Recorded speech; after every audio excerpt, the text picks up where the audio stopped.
What questions do you have that remain unanswered? My name is James Webb.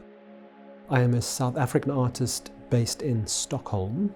The artwork that I'm presenting here at Astrup Fearnley is part of an ongoing series. In this artwork, an object is presented in a space, and then questions are written specifically for that object. Questions designed to open up the object's history, materiality, and perhaps even its own psychology. And these questions are broadcast to the object. They're spoken questions broadcast from an audio speaker directly to the object. Each question is followed by a pause, and in that pause, the object could be thought of as being in response. Of course, it doesn't respond in a vocal way or anything. It responds by being itself. My research begins perhaps at the limits of other people's research.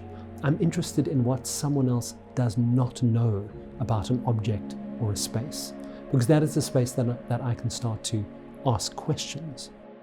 This object, in this case, is a approximately 4,000-year-old clay vessel from the Upper Yellow River region in what is now China.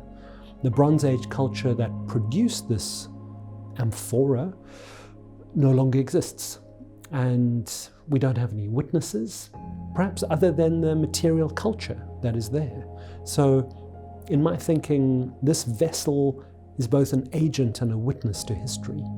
And here it is in Oslo, listening to my questions. There are 172. This is one of the biggest versions of the project to date.